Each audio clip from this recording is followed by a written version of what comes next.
आज हम पढ़ने जा रहे हैं क्रिस्टल फील्ड थ्योरी के बारे में। क्रिस्टल फील्ड थ्योरी शुरू करने से पहले अपन को डी ऑर्बिटल्स के बारे में और उनके शेप के बारे में पता होना चाहिए। देखिए यहाँ पे डी ऑर्बिटल के अंदर जो डी ऑर्बिटल्स होते हैं वो 5 तरह के होते हैं, जिसके अंदर इलेक्ट्रॉन डेंसिटी डिस्ट्रीब्यूशन के हिसाब से उनको डिस्ट्रीब्यूट किया गया है। जैसे एक ऑर्बिटल है DXY, ठीक, ये डबल डम्बल शेप का है। यहाँ पे पॉइंट पे ये नोड कहलाती है, जहाँ पे इलेक्ट्रॉन डेंसिटी ना के बराबर होती है। देखिए अब ये एक नोड है, एक ये लोब है, इन दोनों लोब की सेम वेव फंक्शन है, इन दोनों का सेम वेव फंक्शन है, ठीक है। DXY, DYZ और DZX, ये क्या हो गया? DXY मतलब इलेक्ट्रॉन डेंसिटी किसके बीच में है? X और Y के बीच में। DYZ मतलब इलेक्ट्रॉन डेंसिटी किसके बीच में? देखिए इलेक्ट्रॉन डेंसिटी Z और Y के बीच में। DZX मतलब इलेक्ट्रॉन डेंसिटी किसके बीच में है? Z और X के बीच में। इसी तरह से अपन लेते हैं DX² Y²। DX² Y² के अंदर क्या होता है? ये जो अपन ने पढ़े थे DXY, DYZ और DZX, इनके अंदर electron density between the axis थी। इसके अंदर क्या थी? Along the axis electron density होती है। यहाँ पे जो इलेक्ट्रॉन डेंसिटी वाई एक्सिस और एक्सिस के ऊपर है, इसलिए अपन को इसका नोटेशन क्या शो कर रहे हैं? DX² -Y²। अब देखिए DZ² कैसे बनता है? DZ² के लिए दो तरह की कंडीशन लेते हैं, DZ² -X², Z एक्सिस के ऊपर भी इलेक्ट्रॉन डेंसिटी और X एक्सिस के ऊपर भी इलेक्ट्रॉन डेंसिटी। या दूसरा केस क्या हो सकता है? DZ² -Y², मतलब इलेक्ट्रॉन डेंसिटी अब इस बार Y एक्सिस पे भी है। तो X एक्सिस और Y एक्सिस ये डिफरेंट हो गई और Z कॉमन हो गई। तो इन इलेक्ट्रॉन डेंसिटी को अगर अपन सम अप करें तो क्या हो जाएगा? 2Z² -X² -Y² = 2DZ²। इसका मतलब क्या हुआ? Z पे इलेक्ट्रॉन डेंसिटी ज़्यादा है और X और Y पे भी इलेक्ट्रॉन डेंसिटी है, तो इलेक्ट्रॉन डेंसिटी समअप होके एक कॉलर के रूप में रह जाएगी। सो DZ² का शेप कैसे हो गया? डाउनट शेप, ठीक। अब देखिए जो डी ऑर्बिटल्स अपने स्टडी किए हैं टोटल 5 होते हैं। उसके अंदर इन बिटवीन जो इलेक्ट्रॉन डेंसिटी है इन बिटवीन द एक्सिस होती है और अलोंग द एक्सिस होती है। तो अलोंग द एक्सिस जो होती है उनको अपन EG कहते हैं। DX² Y² DZ², ये 2 होते हैं, इसलिए इनको EG कहते हैं। G इसके सबस्क्रिप्ट में होता है। इन बिटवीन एक्सिस होती है वो डी जो ऑर्बिटल्स कौन कौन से हैं? DXY, DYZ और DZX। क्योंकि ये 3 है इसलिए ट्रिपली डिजनरेट कहलाते हैं। इसका नोटेशन कैसा है? T2G, ठीक है। ये जो सबस्क्रिप्ट G है वो क्या होता है वो आपको बताते हैं। यहाँ पे आपको नोटेशन दिखा रखा है इलेक्ट्रॉन डेंसिटी का। देखिए यहाँ पे जो वेव फंक्शन का साइन कैसा है? प्लस और ये माइनस। इसका मतलब ये क्या है? अनजीरेड। सेम डिस्टेंस पे अपोजिट डायरेक्शन जाने पर वेव फंक्शन का साइन और सेम लिगेंड प्राप्त होने पर अपन को क्या होता है? जीरेड कहलाता है, और अगर नहीं मिलेगा तो उसको अनजीरेड कहते हैं, ठीक है। यहाँ पे सेम डिस्टेंस पे सेम साइन मिल रहा है या सेम लिगेंड मिल रहा है तो अपन उसको जीरेड कहेंगे, या उसको सिमेट्री एलिमेंट भी कह सकते हैं, सेंटर ऑफ सिमेट्री कहते हैं। सेंटर ऑफ सिमेट्री इसके अंदर देखिए ऑक्टाहेड्रल में कैसे प्रेजेंट है? सेम एंड अपोजिट साइड, दो सेम लेकिन अपोजिट साइड पे जाने पर सेम डिस्टेंस पे एक लिगेंड जो मिल रहा है उसी तरह का सेम डिस्टेंस और अपोजिट डायरेक्शन पे जाने पे दूसरा लिगेंड मिलता है। तो यहाँ पे सेंटर ऑफ सिमेट्री प्रेजेंट है, ठीक है। अब देखिए इसके अंदर जो टेट्राहेड्रल है उसके अंदर सेंटर ऑफ सिमेट्री है कि नहीं देखते हैं। इसके अंदर अपन इस डिस्टेंस पे गए और यहाँ पे अपन को एक लिगेंड मिला, लेकिन इसका अपोजिट डिस्टेंस कौन सा होगा? इन तीनों के सेंटर का, ठीक है। ये इन तीनों के सेंटर का मतलब अगर मैं इसको ऊपर से देखूं तो कैसे दिखेंगे? 3 लिगेंड, 3 लिगेंड ऐसे दिखेंगे और सेंटर में आ जाऊँगा तो यहाँ लिगेंड है क्या? नहीं है ना। ये इस तरह से टेट्राइडल है। तो एक लिगेंड अपन को दिख गया अपोजिट डायरेक्शन में, इसके बेस पे नीचे का एक लिगेंड नहीं दिखा। सेंटर ऑफ सीमेंट एब्सेंट है, इसलिए अपन टेट्राइडल के लिए जी सब्सक्रिप्ट यूज़ नहीं करते हैं। ठीक है, अब चलते हैं CFSE की इंट्रोडक्शन के बारे में। देखिए CFSE बेथे ने दी थी, इसके अंदर इन्होंने क्या क्या था, VBT से थोड़ा ये हट के थ्योरी है। इसके अंदर क्या किया गया था, जो मेटल और लिगेंड के बीच में जो एट्रैक्शन होता है वो कोवलेंट बॉन्ड नहीं होता है, आयनिक बॉन्ड होता है और इलेक्ट्रोस्टैटिक फोर्स इसके अंदर काम करता है। जो लिगेंड है वो नेगेटिवली चार्ज होता है। ठीक है, वो इलेक्ट्रॉन डेंसिटी किसको देता है? मेटल को देता है। ठीक है, और इसके पास में एटलीस्ट 1 लोन पेयर होना चाहिए। जो नेगेटिव है वो पॉइंट चार्ज बिहेव करता है, फिर फ्लोराइड, क्लोराइड, हाइड्रोक्साइड, और न्यूट्रल भी हो सकता है जो as a dipole moment work करता है, H2, NH3 एट्सेट्रा। ठीक है, यहाँ पे जो VBT ने कहा था इलेक्ट्रॉन पेयर डोनेट करता है, जबकि ये क्या कर रहा है, यहाँ पे ये भी आयनिक है और ये भी आयनिक है। तो आयन आयन के बीच में क्या होगा, ये आयन हुआ और अगर न्यूट्रल लिगेंड आएगा उसके पास में क्या हो जाएगा, आयन डाइपोल इंटरेक्शन हो जाएगा। ठीक है, अब ये CFSE है, उसका डायग्राम है ऑक्टाइडल के लिए। अब अपन देखते हैं इसके अंदर कि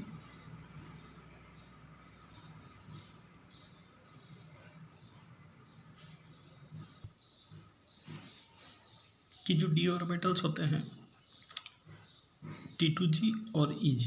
ठीक है, dxy, dyz और dxz और dx²y², dz², ये EG, ये T2G। इसके अंदर क्या होता है, इलेक्ट्रॉन डेंसिटी क्या होती है, इन बिटवीन एक्सिस। इसके अंदर इलेक्ट्रॉन डेंसिटी होती है अलोंग द एक्सिस। ये लोब्स मैंने शो कर रखे हैं, ये EG के लोब्स हैं जो अलोंग द एक्सिस है। ये ऑर्बिटल्स EG हो गए और ये T2G हो गए। इनके अंदर इलेक्ट्रॉन डेंसिटी कैसे हो गई, इन बिटवीन द एक्सिस। ठीक है, अब क्या होता है, जैसे ही ये डीजेनरेट स्टेट है, जैसे ही लिगेंड अप्रोच करता है ऑक्टाइडल फील्ड में, लिगेंड अप्रोच करता है along the axis. Along the axis कौन से ऑर्बिटल है, एक तो dx²y² और dz²। इसको कॉमनली अपन क्या कह देंगे, EG। ठीक है, EG सेट ऑफ ऑर्बिटल्स है। अब क्या होगा, ओवरऑल पहले जो d ऑर्बिटल्स है सारे आपकी एनर्जी राइज होगी। ठीक है, फिर इसके अंदर स्प्लिटिंग होगी। स्प्लिटिंग कैसे होगी, अलोंग द एक्सिस लिगेंड आ रहा है, मान लीजिए यहाँ पे अलोंग द एक्सिस एक लिगेंड आ रहा है, तो क्या होगा, रिपल्सन होगा किसके बीच में, लिगेंड के इलेक्ट्रॉन्स और dx²y² के इलेक्ट्रॉन के बीच में रिपल्सन, क्योंकि यहाँ इलेक्ट्रॉन डेंसिटी ज़्यादा है और लिगेंड भी किस पे आ रहा है, इसी एक्सिस के सीध में आ रहा है, तो इधर स्प्लिटिंग ज़्यादा होगी।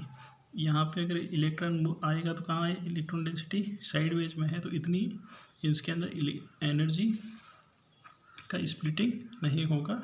तो ये क्या करेंगे, इनकी एनर्जी राइज हो जाएगी। इनकी एनर्जी राइज होने की वजह से ये एनर्जी गेन करेंगे स्प्लिटिंग, और EG अपना एनर्जी राइज करेगा 0.6 डेल्टा ऑक्टाइडल। ठीक है, और T2G रिलेटिवली EG की तुलना में स्टेबलाइज होंगे और एनर्जी कितनी होगी उसकी, -0.4 डेल्टा ऑक्टाइडल। ठीक है, अब यहाँ अपन इसको ऐसे भी कह सकते हैं कि 2 ऑर्बिटल्स के रेस्पेक्ट में ये -2/5 है और ये 3 ऑर्बिटल्स के रेस्पेक्ट में 3/5 एनर्जी गेन करता है।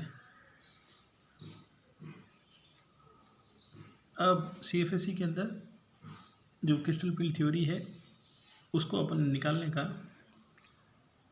तरीका क्या है, उससे पहले अपन इलेक्ट्रॉन फीलिंग को चेक करते हैं। हाई स्पिन और लो स्पिन कॉम्प्लेक्स मैंने आपको बताया था, हाई स्पिन और लो स्पिन कब बनते हैं, अभी थोड़ी देर में वापस बता दूंगा। ये लिगेंड्स की स्पेक्ट्रोकेमिकल सीरीज अपन देखते हैं, स्ट्रेंथ के ऊपर डिपेंड करता है। अभी इलेक्ट्रॉन फीलिंग देखिए, अगर एक d इलेक्ट्रॉन होगा तो T2G में जाएगा। हाई स्पिन के अंदर देखिए आप पहले T2G में, फिर 2 इलेक्ट्रॉन हुए तो यहाँ पे भर दिया अपन ने, नीचे वाले जो ऑर्बिटल्स है उसके अंदर 2 इलेक्ट्रॉन। ठीक है, हाई स्पिन में कैसा होगा और लो स्पिन में कैसा होगा, देखिए दोनों सेम है। फिर उसके बाद D3 होगा तो 1 2 3 इलेक्ट्रॉनिक कॉन्फ़िगरेशन यहाँ पे क्या हो गया, T2G2 EG0, यहाँ पे भी T2G2 EG0, यहाँ पे T2G3 EG0, यहाँ पे क्या हो गया T2G3 EG0। अब यहाँ पे T2G कितना हो गया 4, 1 2 3 4 हाई स्पिन है, तो जबकि लो स्पिन होगा तो क्या होगा 1 2 3 और वापस 4 नीचे ही पड़ेंगे। ठीक है, EG T2G के अंदर ही यहाँ से डिफरेंस शुरू हो जाता है। तो ये क्या हो गया T2G 4 EG0। अब 5 होगा तो क्या हो जाएगा 1 2 3 4 5, तो T2G ये कितना हो गया T2G 3 EG1। ठीक, ये कितना हो गया T2G 3 EG2। 1 2 3 4 5 6 इलेक्ट्रॉन भरने अपने, 5 भर दिए, 6 इसमें आ गया, कितना हो गया T2G 4 EG2। EG के 2 इलेक्ट्रॉन 2 आ गए, T2G कितने हो गए 1 2 3 4। ठीक है, 7 इलेक्ट्रॉन भरने कैसे भरेंगे, देखिए 1 2 3 4 5 6 7। ठीक है, कैसे भरे अपन ने, सबसे पहले 1 2 3 4 5 फिर 6 फिर 7, तो कितना हो गया नीचे वाले काउंट करो 1 2 3 4 5, तो 5 T2G EG में इलेक्ट्रॉन 1 2 इलेक्ट्रॉन, इसका इलेक्ट्रॉनिक कॉन्फ़िगरेशन हो गया। अब D8 का देखिए कितने हैं, कैसे इलेक्ट्रॉन बनेंगे 1 2 3 4 5 6 7 8। ठीक है, तो T2G कितने इलेक्ट्रॉन हो गए 6, EG में इलेक्ट्रॉन कितना हो गया 2। ऐसे कैसे D9 के अंदर देखिए कैसे भरेंगे 1 2 3 4 5 6 7 8 फिर 9, तो T2G कितने इलेक्ट्रॉन हो गए 6, EG में इलेक्ट्रॉन कितने हो गए 3। अब इसके अंदर क्या होगा 1 2 3 4 1 2 3 4 5 6 7 8 9 और 10, सो T2G 6 EG 4। अब लो स्पिन को समझ लेते हैं अपन। D3 तक तो अपन ने समझ लिया था, सेम था। D4 के अंदर देखिए 1 2 3 इसमें भरने की बजाय अपन इलेक्ट्रॉन कहाँ भरेंगे T2G के अंदर ही, तो क्या हो गया T2G 4 EG0। अब D5 जब आता है तो 1 2 3 अपन ऊपर वाले में नहीं भरेंगे, यहीं भरेंगे T2G 5। T2G कितना हो गया यहाँ पे 1 2 3 4 और 5, T2G 5 EG0, तो अभी तक EG में इलेक्ट्रॉन नहीं भरे हैं। D6 1 2 3 4 5 6, तो T2G 6 EG0। D7 देखिए 1 2 3 4 5 6 7, देखो अब इसमें भरा है, तो T2G 6 EG1, पहला इलेक्ट्रॉन अब आया इसके अंदर। ठीक है, जबकि D4 हाई स्पिन के अंदर पहला इलेक्ट्रॉन आ गया था EG के अंदर। अब तो डिफरेंस कहाँ पे हो रहा है D4 से लेकर D7 तक डिफरेंस हाई स्पिन और लो स्पिन कॉम्प्लेक्स के अंदर पता चलता है। अब सिमिलर ही हो गया हाई स्पिन का और लो स्पिन का। देखिए इलेक्ट्रॉन फिलिंग कैसे करेंगे 1 2 3 4 5 6 7 8, तो T2G 6 में इलेक्ट्रॉन कितने हैं T2G 6 EG2। D8 हो गया लो स्पिन का। 9 के अंदर 1 2 3 4 5 6 7 8 और 9, सो T2G 6 EG3। ऐसे कैसे D10 का कितना हो जाएगा T2G 6 EG4। ठीक, ये फिलिंग करना आ गया आपको, एक बार और समझा देता हूँ। अगर हाई स्पिन कॉम्प्लेक्स होगा तो सबसे पहले इलेक्ट्रॉन कैसे भरेंगे 1 2 3 4 5 इलेक्ट्रॉन भर दिए, फिर वापस 6 इलेक्ट्रॉन कहाँ आएगा, छठा इलेक्ट्रॉन यहाँ पे, 6th electron comes here in T2G, this is T2G and this is EG set of orbitals, so 6 electron comes here in T2G. In high spin complex, firstly we fill 1 2 3 4 5, thereafter we fill electron 6th in T2G, 6 7 8 9 and 10. You can see easily the marks 1 2 3 4 5 6 7 8, and then thereafter 9 and 10 in EG. Now in low spin complex, you can easily see that first of all we will fill completely T2G, then we will move to EG orbitals to fill the electron. यहाँ पे सबसे पहले अपन क्या करेंगे, 1 2 3 electron भरेंगे, फिर 4th, फिर 5, फिर 6, फिर 7, फिर 8, फिर 9 and 10. Okay, you can easily see that in the T2G 1 2 3 or electrons we are filling first. Thereafter, if there is a 4 electron, then we will fill in EG and 5th also. Okay, now thereafter we will fill in T2G 6 7 8, and if there are 9 electrons, then we will fill 9th electron in EG. And in T2G, first of all we are fill up to 6th electron in T2G, thereafter in EG electron 7th to 10th. Now we are studying the vector affecting the magnitude of the delta octoid. You can simply memorize with this trick. Then people always like to smile. सभी को मुस्कुराता हुआ चेहरा पसंद है. So this is showing plus charge, neutral and negative charge, and this is 3D, 4D and 5D and number of electron. As the move from 3D, 4D, 5D, magnitude of delta octoidal increases, and as the d electron number increases, so CFSE will, magnitude of delta octoidal will, CFSE will decreases. Okay, magnitude of delta octoidal decreases. So nature of metal cation, what are the factors affecting by the nature of the metal cation? Charge on metal cation. As the charge increases, magnitude of delta octoidal increases. Okay, so we can see the +3 cobalt charge oxidation state. So the delta octoidal magnitude is here higher than the +2. So number of d electron increases. This is inversely proportional to the number of d electron. So magnitude of delta octoidal is inversely proportional here. Principal quantum number, जैसे जैसे principal quantum number अपन बढ़ते हैं CFSE बढ़ती हैं, क्योंकि यहाँ पे एक एग्जांपल ले रखा है कोबाल्ट का, फिर रोहिडियम का, इरिडियम का, ये सेम ग्रुप में है, ऊपर से नीचे आ रहे हैं. तो जो CFSE वो कैसे बढ़ रही है, 30 to 50%. क्यों बढ़ रही है? क्योंकि इनके सेल का साइज इंक्रीज हो रहा है. साइज इंक्रीज होने से क्या होगा, इलेक्ट्रॉन के बीच में रिपल्सन कम होगा. रिपल्सन कम होगा तो CFSE की वैल्यू बढ़ेगी. अब देखिए नेचर ऑफ लिगेंड किस तरह से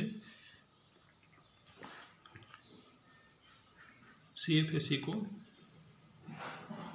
इफेक्ट करता है. अब देखिए, अब आप यहाँ देखेंगे मेटल कैसा है.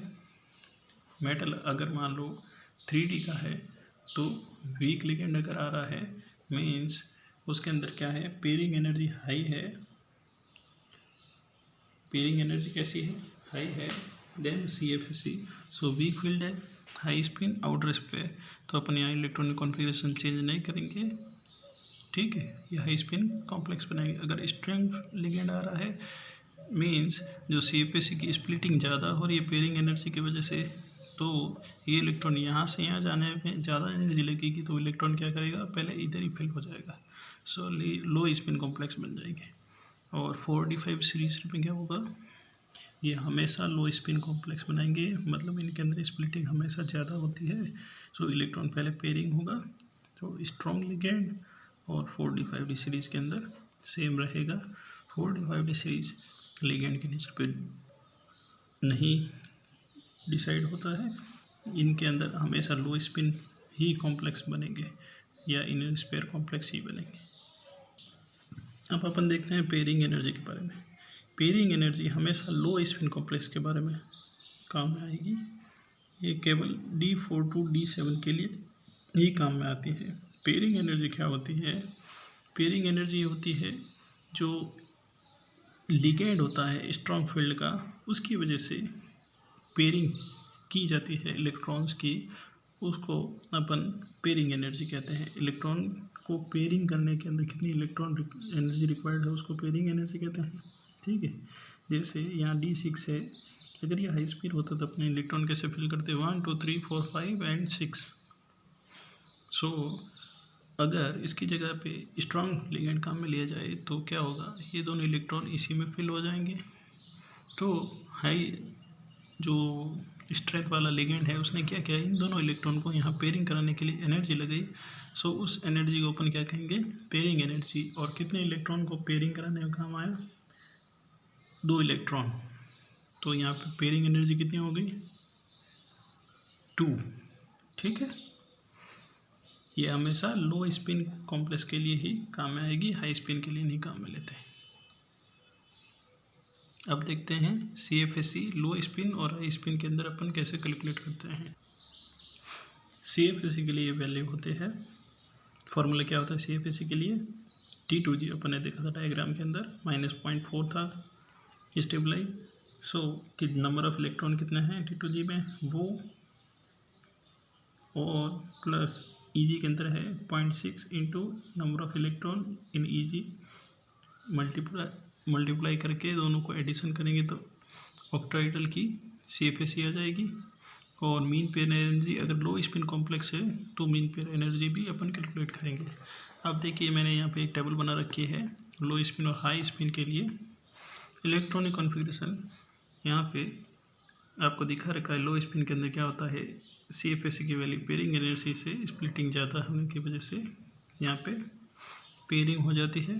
ठीक है, यहाँ पे पेयरिंग एनर्जी ज़्यादा है, सो हाई स्पिन कॉम्प्लेक्स बनते हैं। D1 इलेक्ट्रॉनिक कॉन्फ़िगरेशन देखिए, यहाँ पे T2G1 EG0 T2G1 EG0। सो सबसे पहले अपन हाई स्पिन की देख लेते हैं, T2G1 T2G2 T2G3। T2G1 के लिए कितनी आएगी, 1 इलेक्ट्रॉन फिल करेंगे T2G1 में तो कितना हो जाएगा, -0.4, इसके लिए -0.8, इसके लिए -1.2। आपको ये टेबल याद कर लेनी है ताकि डायरेक्टली आप निकाल सके एग्ज़ाम में, टाइम कम से कम लगे। अब देखिए यहाँ पे D4 से D7 के लिए ही वेरिएशन आपको दिखेगा। अगर D4 हाई स्पिन के लिए हो तो 0.6, 5 के लिए 0, 6 के लिए 0.4 और 8 के लिए 0.8, 7 के लिए 0.8, 8 के लिए 1.2 और 9 के लिए 0.6 और 10 के लिए 0 हो जाती है। जबकि लो स्पिन में देखिए यहाँ पे कितनी होती है, ग्रेजुअली इंक्रीज हो रही है, 4, 8, 1.2, 6।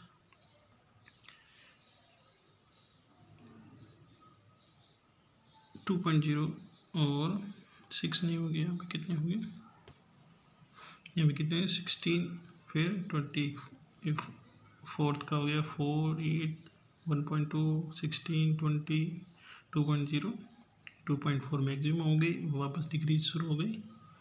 ठीक है, कितने हो गए 1.8, 1.2, 0.6 और 0। ये टेबल इस तरह से याद कर लेंगे। खास आपको ध्यान रखना है वेरिएशन कहाँ आ रहा है, D4 से D7। अगर हाई स्पिन हो तो ये CFSE होती है और लो स्पिन हो तो अपन को ये CFSE मिलती है। नेक्स्ट क्लास में अपन देखते हैं जो टेट्राहेड्रल फील्ड है उसके अंदर स्प्लिटिंग कैसी होती है कॉम्प्लेक्स के अंदर, और factor affecting crystal field splitting. Please subscribe my channel and share also.